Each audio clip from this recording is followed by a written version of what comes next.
we're going on our tour. I point out a few That's all I got. Man. There's a good chance. I don't horrendous. And I'm in the middle. Okay. Look at my forehead. It can't be worse than Daughter's that. already talking shit to me, so she gonna have to go sit over there with them kids. Welcome to Ms.Walkers world. Okay, here we go. Let's get started. He got 2 pairs of double fish in this. We gonna be able to tweak it. Your mama daddy got 2 brand goddamn cup. Boy, the nigga would have had that kale and goddamn spinach and shit. Goddamn, bitch, they would be on your ass, nigga. You hear me? We do understand though that with open windows, accidents happen. If something does accidentally fall out of your open window, don't worry too hard about it. Just leave the item where it is. The very last car in our line is a green pickup truck, and that's going to be driven by Hannah on this tour. Hannah is coming along with us, and she is our lifeguard. She is our eyes we and need a ears to nigga, make sure man. all Fuck main that, safety man. Hannah might be taxis losing out bit, in the man. area. She has safety equipment in I'm telling her, bitch.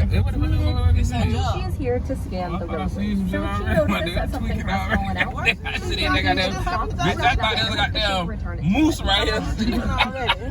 Please no smoking or vaping on tour today.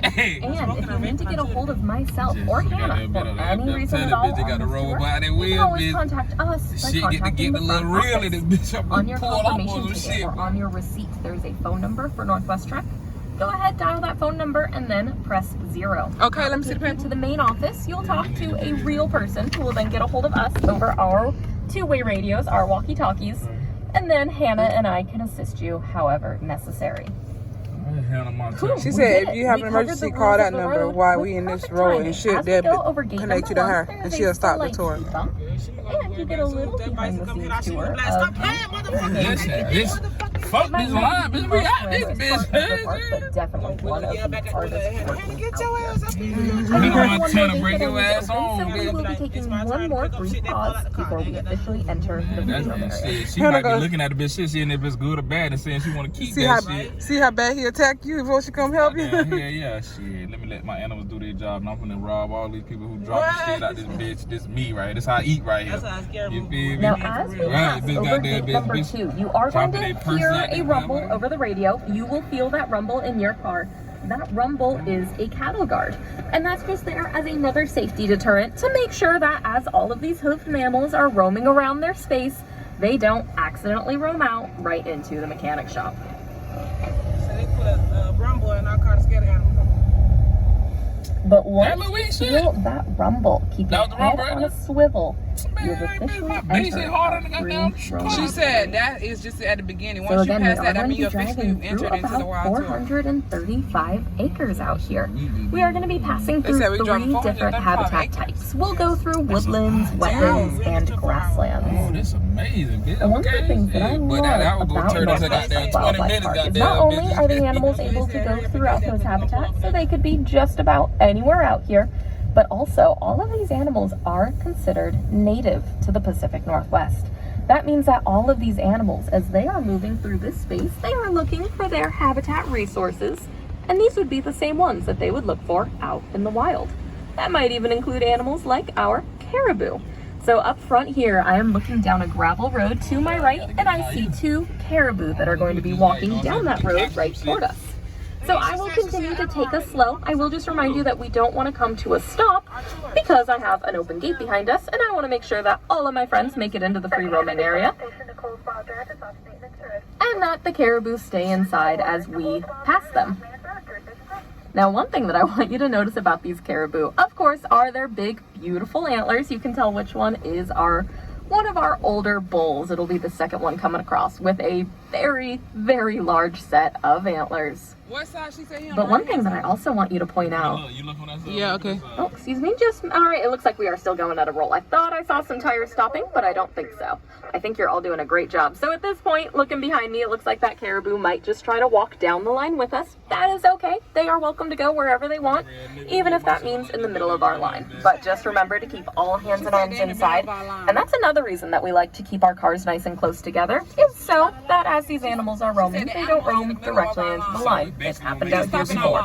If you do have a caribou that is insistent about walking right in between your cars, just keep your tires slowly rolling. If you keep rolling, they keep rolling. Yeah, I got it on autofocus too, just all you gotta do is So what I was going to point out is the size of their hooves. Hopefully we do come across more of those caribou along our tour today. We do have a herd of 13 living out here, and they have incredibly wide hooves. Those will help them out just like a pair of snowshoes. Caribou, they probably wouldn't quite be found down here in the foothills of the mountain at the base of the Cascades. They would be found a little bit higher up in elevation. There are two main species of caribou that live in North America. There's the woodland caribou and the barren ground caribou. The only really big difference between a woodland and a barren ground caribou is where you find them. So a barren ground caribou, they live where the ground is barren. It's a perfect name. They're going to be living high up in Canada, high up throughout Alaska in those open tundra areas. So then, where do you think you would find a woodland caribou? In the woods. They're going to be living in the southern part of Canada and the northern part of the United States. Now, out here in Washington, we have a very specific type of woodland caribou.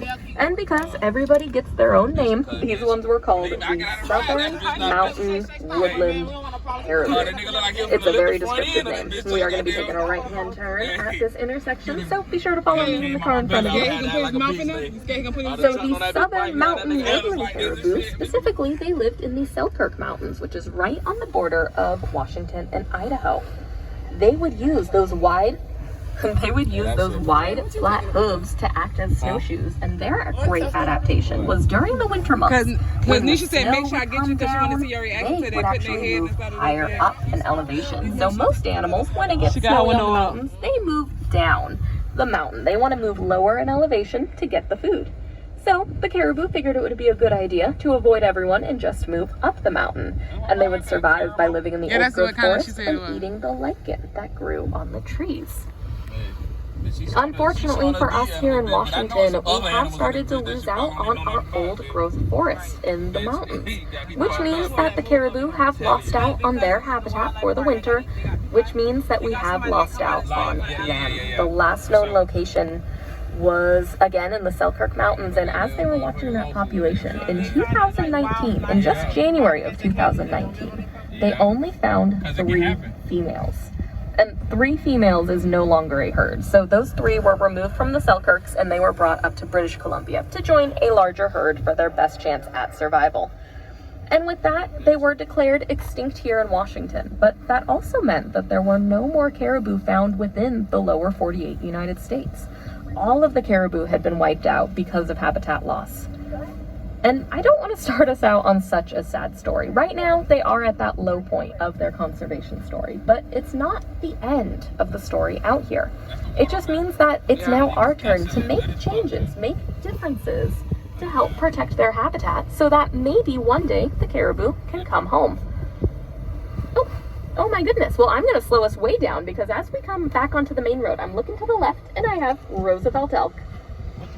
So there's currently one in the lake, and then I think I see 2 more behind that one. She said on the left. This is why having your windows down really works out. I didn't see them, but I heard them splashing around, so that splashing made me look over there.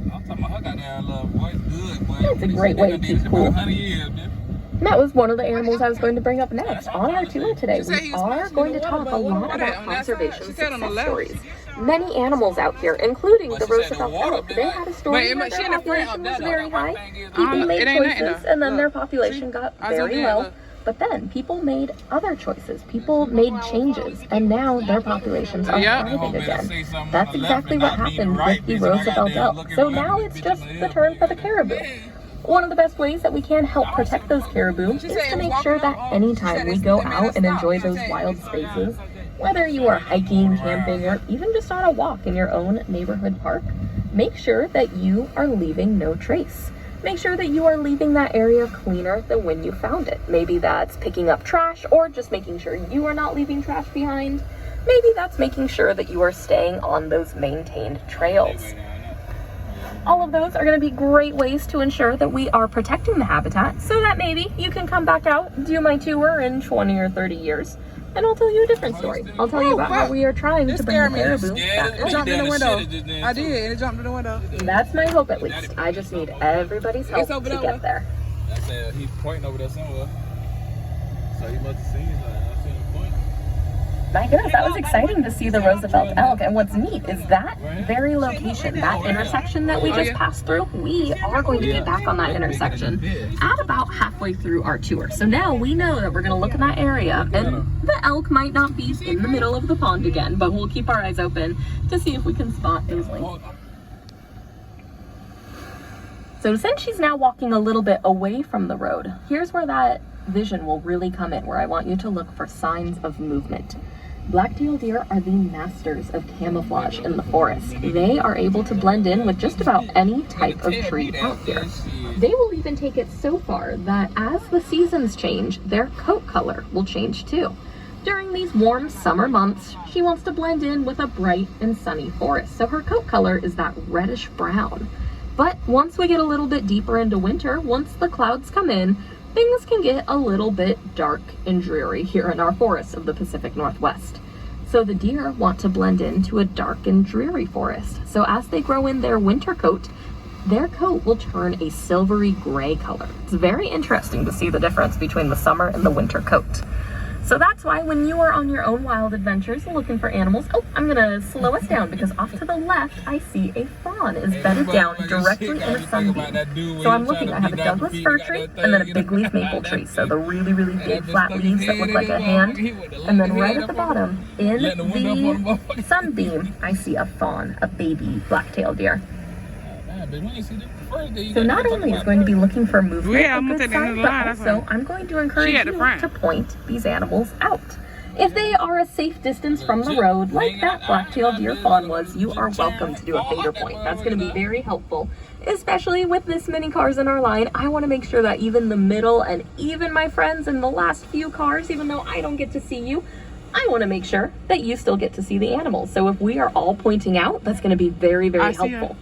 If we come across a situation where a bison is sharing the road with us, it's probably safer to keep your hands and arms inside, but definitely pointing is going to be very, very helpful. So those are my 2 hints, is point if it's safe for you to do so, and look for movement. Look for ear twitches and tail flicks. I'm seeing another black-tailed deer, this time off to the right as we pass through this forest on our right. I am seeing bedded down a black-tailed deer buck, one of the males growing in the antlers. Not only are the black-tailed deers the master of camouflage, but they're also one of the masters of cohabitation, of finding a way to share their her baby supposed to be on this side. Similar areas to where we find ours. So already I have spotted 3 out here in the forest. Said one back down, it would not surprise me at all if you and your car are looking all around if you see even more than 3. We don't typically see the black-tailed deer form very large herds like we will see with the bison or the elk. Typically, we see them form small pocket herds, maybe only about 6 to 8 deer in a group together. So keep your eyes open. We always like to joke, they're kind of like potato chips. You can never have just one. So keep your eyes open in all different directions. We've already spotted 3, but again, it wouldn't surprise me if you have spotted more. It also right now, chilling like a villain, like a out hiking, camping, or even if you found someone meandering through. All right, go ahead, babe. I got it. You got it. I need it. That you can use. One that I have heard is to take a spray bottle, fill it with water, lemon juice, and cayenne pepper. Spritz that on the leaves that you don't want the deer to eat, and then when they come up, they will take a few nibbles and realize that you no longer have a delicious apple tree, delicious roses, delicious tulips, what have you. They will find that your yard is no longer the place to be, and they will move on. That might be to the part of your yard that you have designated as safe for them to come visit with those native plants, or it might be away altogether into your neighbor's yard. The choice is up to you. Ooh, I am going to slow us down because I think I see some hands pointing up the hill to the right.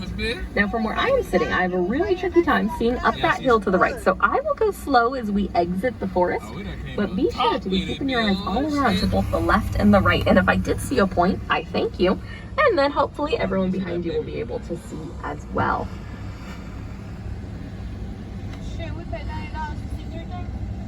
Oh, we ain't done yet. They said it was a whole hour, ain't it? We ain't know what they're done. As we make our way back into the open meadow, we already know that we did not see too much animal action out here, but this can be a really good spot to learn how to look for signs of the animals. One way that you can see signs that the animals have been here are these large open If you spot any of those large open dirt pits, those were created by the animals, typically by the bison. The bison will use those large open dirt pits as a wallow, as a giant... Oh, thank you. I saw a point behind me looking up the hill. So I am looking up at the crest of this hill, and I do see more of our of our Roosevelt elk. Those bulls are right at the top. Where's that, Kaya? Oh, yeah, I see it. Really slow down, babe. Let me take a picture. All right, go ahead. Coming off I seen it. now. All right, I was going to say that we are going to curve around to the other side of the hill. So I think we're going to see them up the hill to our right, and then as we loop around, we'll get another view of them up the hill to the right. But they came to the center. Now they're looking so handsome up there at the top of the ridge. I did. You gotta stick it. Well, that's a pretty good sign of animal, is to see an animal. It's a great sign that you know they're in the area. It's because I'm Puerto Rican. Man. So what I was going to say about the large open dirt pits, those are wallows. Those were created by the bison, but we'll talk more about the wallows once we come across the bison. Meanwhile, I like to go. So far, we have only been seeing Roosevelt elk bull. Now, typically, this time of year, the bulls and the cows will separate into two different groups entirely. So it sounds to me, or it looks to me, like we must be somewhere near that bachelor They named that elk, Roosevelt. The bachelor herd is just the name that they have for that bull. The reason that the males and females separate themselves is, again, it's all about that. They in the tree, babe. You ain't about. It's three. It's three. It's three. Really good chances of getting a date in the fall. So they are do everything they can to avoid Ghost ride the wheel. their antlers. And right now, if all of the males and females were living in one big group together, they would probably rain or snow runoff. So all of the water gets trapped, just like a sponge is absorbed into the soil. So even though we are in the middle of our dry season, we are starting to see that seasonal wetland because they live here in Northwest Fresh. Our keepers do come out every day and provide fresh water in troughs located in different parts throughout the park. So nobody is without water, but pretending that we are the wild. I did. That As go the seasonal wetlands That was start hard, to but dry you up, caught we that do see motherfucker animals that bitch moving can't see that throughout bitch different breathing in. habitats. And then till we all started saying that Everybody bitch relies on the wetlands because so y'all hit go ahead. She said, look into stuff like that. That's what she said. we need wetlands just like this too. What is that one? Because these wetlands act Yeah, like that's right there. absorb all of that water, that's beneficial for us. It acts just as flood control help that we can. She said, I see y'all going slow. Y'all better hurry up. I don't got time for this today. I told you, got them herd of shit gonna block us in this gap. Be like, oh bitch, y'all should have been up on the other car. Now, as we bitch. drive through this last little bit of wetland, one of my favorite parts about these wild drives is to just enjoy the sounds. So for the next little bit, I am going to go ahead and turn off my radio, and I'm just going to let you enjoy the sounds of the forest. Of course, if I see any animals, I will perk right back on, and I'll be sure to point them out. Thank you very much. That way we can look out the window. Tasha had this bitch turned up like you was out there music. I did. I wanted to. I did. Kaya. Well, the horns of the bull, they are going to point straight up to the sky. They make themselves. Oh, I see it. It's right in front. Right over there. Oh yeah, they on my side. Oh, look at the baby. Over here, look, straight ahead, baby. Shoulders and about the top, pretty much the top half of his body. That is called a peak, and that's going to be helpful for him right now during the rut or the breeding season. The way that the bulls will decide who is the dominant male is by pushing and shoving. So when you have 2,000 to 3,000 pounds pushing and shoving with those pointy horns, you need a little bit of armor, a little bit of protection. So they have those thicker fur along their shoulders. It's called their nape. She And said that's it's just going to be a way to help absorb the impact from those horns. It doesn't always work that well, so oftentimes we'll see the bull bison will be separate from the other bulls. They don't form a big herd like the bull zoom over there with that bitch real quick. Zoom on it. Lick their wounds, recover, and then get their energy back for the next year. Man, I will, man, you know I will, man, with that truck to be Because bison are such incredibly large animals, they make a very large impact. That's on why they their going. environment. Because they like this nigga So right much so here. that they are considered I want to see if they can heat me. which means that as the That nigga go to truck in this bitch. I'm on my window so he can hit your side. Nah, nigga, bitch, we gonna go from right here. We gonna build it with a goddamn tour guide. Bitch, I'm gonna go on the side. yourself right back inside. Hey, big So brr. we're all staying safe out here. Thank you. Don't wave at it. Don't wave at it. So because what does it mean Man, look at that nigga hair on the top. It's skinning in the back. Damn, bitch, they been plucking your That ass. means that the bison are shaping, changing, and influencing the grassland just by being out here, and they are making it better. Not just for the grasses, but for all of the other animals. They got a big ass head. Go ahead, get him, mama. I got it. Yeah, so look at their hair. They're skint there, man. That's how they hair grow. I know, but Oh, sir, don't be shaking your head like that. We just started to. Yo. So the ways that the bison will Gang. influence the meadow is mostly doing this right here. What we're seeing. You gotta call them like this, is like they walk. They are Hell, so Bob, large man, and heavy goddamn that pit. as Come they here. walk across the grassland, Come here. Not like that, babe. He don't like that noise. He like, you trying to act like you calling Chihuahua and shit. you ain't calling Cardi B, you calling Cardi with a cane. You telling me, come here, bitch, this big ass boy, this ain't no goddamn dog. Y'all know I do that to all the wild animals for real. What? Come here. So not only Come are they here. aerating and tilling the soil, they are making went those out this hollows bitch that we trying talked me. about, Okay, those don't worry, big, man, I giant, open dirt I patches. hear a helicopter or It's the something. way that they use the Finna land with walls. another goddamn Oh, there they go. It's two of them. Let me see if I can zoom in. Right there. Look, what kind of helicopter those is? Look, what kind of helicopter those is? Army helicopters? Can you see them? They're like, look, they got two propellers at the top. It's a long look.